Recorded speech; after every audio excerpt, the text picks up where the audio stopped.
पाकिस्तान की ओर से लगातार हो रही फायरिंग की वजह से जम्मू कश्मीर में बॉर्डर से लगे गांव को खाली कराया जा रहा है।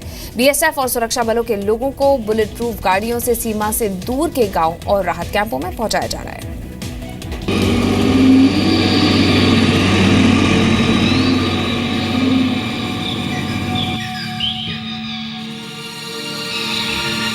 जम्मू कश्मीर में बॉर्डर से लगे इलाकों में यही तस्वीर है।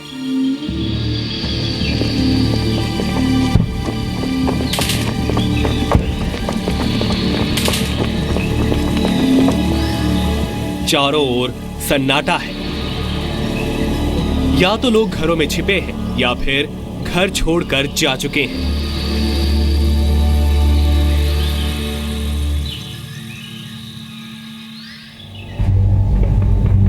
वजह है गुरुवार से पाकिस्तान की ओर से रुक रुक कर हो रही लगातार फायरिंग। सीमा पार से घुसपैठ की कोशिशों में नाकाम रहने से बौखलाई पाकिस्तानी सेना जम्मू में नियंत्रण रेखा और इंटरनेशनल बॉर्डर से सटे रिहायशी और सैन्य ठिकानों पर पिछले 3 दिनों से गोलाबारी कर रही है। सर्जिकल स्ट्राइक से बौखलाई पाकिस्तानी सेना की तरफ से लाइन ऑफ कंट्रोल से लेकर इंटरनेशनल बॉर्डर तक घुसपैठ की कोशिशें तेज हो गई हैं। सर्जिकल स्ट्राइक के तुरंत बाद से कुपवाड़ा से लेकर राजौरी, पूंछ, छाम, पलांवाला सेक्टर पे पाकिस्तान की तरफ से लगातार गोलाबारी की जा रही है। नौशहरा सेक्टर, राजौरी सेक्टर, बीजी सेक्टर पाकिस्तान की गोलाबारी का निशाना बनते रहे हैं। सिविलियन पॉपुलेशन पे पाकिस्तान ने आज भी दिन भर वहाँ पे फायरिंग की है। पाकिस्तानी फायरिंग के बाद स्थानीय लोगों को बंकरों में रखा गया है या फिर बुलेट प्रूफ गाड़ियों में बॉर्डर से दूर पहुंचा दिया गया है। हालांकि कुछ लोग अभी यहां रुके हुए हैं, लेकिन वो बेहद डरे हुए हैं।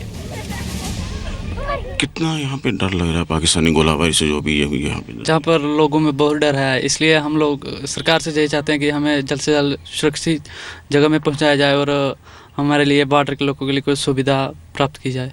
पाकिस्तान क्यों बॉर्डर के लोगों को ही निशाना बनाता है? बॉर्डर के लोगों को ऐसे ही पाकिस्तान थोड़ा हड़बड़ाया सर्जिकल स्ट्राइक के बाद से, तो इसलिए वो अब बॉर्डर के सिटीजन को निशाना बना रहा है। यहाँ पे लोगों का भी कहना है कि पाकिस्तान अकारण बिना किसी बात के बॉर्डर के जो रहने वाले हैं उनको गोलाबारी का निशाना बना रहा है। पाकिस्तानी फायरिंग में जान माल को कोई नुकसान ना हो, इसका सुरक्षा बल खास ध्यान रख रहे हैं। लोगों को भी अलर्ट रहने के लिए कहा गया है। मिलिटेंट्स कैंप जो है डिसबैंड कर दिए गए और मिलिटेंट्स के ग्रुप जो है लाइन ऑफ कंट्रोल से लेकर इंटरनेशनल बॉर्डर तक जो है वो फिर घूम रहे हैं, वो घुसपैठ की कोशिश कर रहे हैं। तो ऐसे देखते हुए कुछ इनपुट जो मिल रहे हैं, क्या तैयारी है? इंटरनेशनल बॉर्डर जो है और वो भी जम्मू का हमेशा से ही सेंसिटिव रहा है। इस बात से हम पूरी तरह से परिचित हैं, वाकिफ़ हैं और जवान हमारे पूरी तरह से मुस्तैद हैं। पूरा सिक्योरिटी अरेंजमेंट अपनी जगह लगा हुआ है। उधर बारामूला में शुक्रवार को आतंकियों के छिपे होने के बाद आर्मी और पुलिस ने पूरे इलाके में सर्च ऑपरेशन चलाया। राजौरी में जमीन के अंदर छिपा कर रखे हथियार और बम बरामद हुए हैं। ऐसे जमीन के अंदर बम मिलने से स्थानीय लोग बेहद डरे हुए थे। खतरों से जो हम बच गए हैं। इधर स्कूल भी बहुत सारे हैं जिनमें बच्चे हर रोज यहाँ से गाड़ियाँ आती जाती रहती हैं, जिनकी वजह से ना अगर ये ना मिलते हैं खतरा बहुत था। इसकी वजह से हमें बच गए इन खतरे से। 5-7 कदम दूरी पर इतना बड़ा हाइड आउट था जो एक्सपेक्टेड ये मिलिटेंट्स का था और इससे 5 दर्जन के आसपास जो है हैंड ग्रेनेड्स मिले हैं, बुलेट्स मिली हैं। बहुत बड़ा हाइड आउट था और खुशकिस्मती की बात ये रही कि इस पर किसी भी तरह की जो है वो इंसानी शरारत नहीं हुई, क्योंकि अगर ऊपर वाला ना करता, कोई अगर इंसान इससे छेड़छाड़ कर लेता तो ये बहुत बड़े जानो माल नुकसान की वजह बन सकती थी। लेकिन यहाँ पे हम दाद देते हैं अपने बहादुर फौजियों को, हमारे पुलिस के जवानों को, जो पिछले 2 दिनों से यहाँ अपनी जान पर खेलकर इस हाइड आउट को ज़मीन से बाहर निकाल रहे हैं। पाकिस्तान की ओर से लगातार सीज फायर का उल्लंघन और आतंकी वारदात के बीच सुरक्षा बल बेहद अलर्ट है और पाकिस्तान की किसी हिमाकत का मुंह तोड़ जवाब देने से नहीं चूक रहे हैं।